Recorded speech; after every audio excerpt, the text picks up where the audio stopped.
চেয়েছি, কিন্তু তার হলো কোথায়? এমনকি এই 24 সালের গণ অভ্যুত্থানে একটা জুলাইয়ের ঘোষণাপত্র এই সরকার দিতে চাইছে না।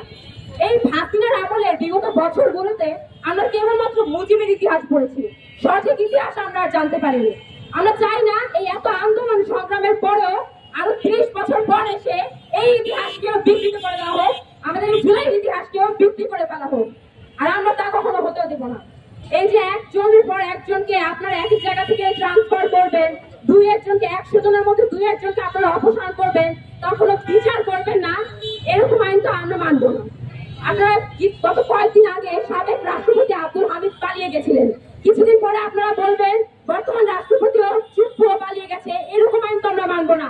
যারা অপরাধ করেছে এতদিন যাবৎ, এমনকি উপদেষ্টা পর্যায়ে যারা এখন আছে, যারা এই এতগুলো বছরে একটা ট্রু শব্দ পর্যন্ত করেনি এই স্বৈরাচারী সরকারের বিরুদ্ধে, তারা উপদেষ্টা পরিষদে বসে আছে।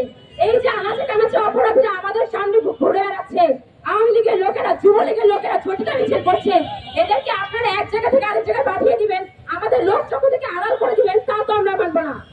অপরাধী অপরাধী সে যেখানেই যাক, আর এই বাংলাদেশের মাটিতে প্রত্যেকটা অপরাধীর বিচার আমরা নিশ্চিত করে ছাড়বো ইনশাআল্লাহ। আপনারা দেখেছেন 8 আগস্টকে কি দিবস হিসেবে ঘোষণা করা হয়েছে? নতুন বাংলাদেশ। 8 আগস্টকে আমাদের নতুন বাংলাদেশ গঠন হয়েছে নাকি সেদিন আমাদের নতুন বাংলাদেশ গঠন করার আমাদের স্বপ্ন দেখেছিলাম, সেই স্বপ্ন ব্যাহত করতেছে। আমাদেরকে প্রতিনিয়ত আমাদের হাতে মুরাল ঝুলানো হচ্ছে। আমাদেরকে কেন আমেরিকা কৃষিদের দাবিতে মাঠে নামতে হয়? আমাদের কেন জুলাই আগস্ট যারা গণ হত্যা চালিয়েছে তাদের বিচারের দাবিতে মাঠে নামতে হয়? কেন বারবার আমাদেরকে মাঠে নামতে হবে এবং তারা আমাদেরকে বারবার মুরাল ঝুলিয়ে দিচ্ছে?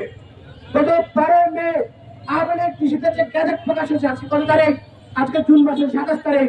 30 কর্মদিবস কিন্তু শেষ হয়ে গেছে, এখন পর্যন্ত জুলাই ঘোষণাপত্র তারা পাস করেন নাই। তাদের যদি জুলাই ঘোষণাপত্র প্রকাশ করতে যদি অসুবিধা হয়, তাহলে তারা রাজনৈতিক দল সংগঠনগুলোর সাথে বৈঠক করে সেখান থেকে যে দাবিগুলো সব থেকে বেশি আসবে সেই দাবিগুলোকে উল্লেখ করে তারা জুলাই ঘোষণাপত্র তারা প্রকাশ করুন। আপনারা এখন বলবেন যে কেন আমরা বারবার জুলাই ঘোষণাপত্র চাচ্ছি?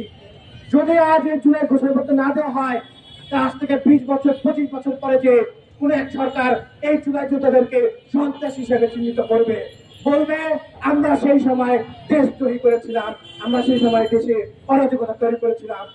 এই জুলাই ঘোষণাপত্র যদি প্রকাশ করা না হয়, তাহলে এক সময় এই জুলাই যোদ্ধারা হয়ে যাবে সন্ত্রাসী, আর আওয়ামী লীগের এই দোসর আওয়ামী লীগ, ছাত্রলীগ, যুবলীগের সন্ত্রাসী হয়ে যাবে দেশপ্রেমিক। তাই অনতিবিলম্বে আমরা জুলাই ঘোষণাপত্র চাই এবং অন্তর্বর্তীকালীন সরকার আগামী জুলাই 20 তারিখের মধ্যে যদি জুলাই ঘোষণাপত্র প্রকাশ না করে, তাহলে এই জুলাই মঞ্চের পক্ষ থেকে আলটিমেটাম দেওয়া হয়েছে, আমরা কিন্তু এই বর্তমান উপদেষ্টা এটাকে কিন্তু আমরা পুনর্গঠন করবো এবং জাতীয় সরকার গঠন করে ছাড়বো ইনশাআল্লাহ।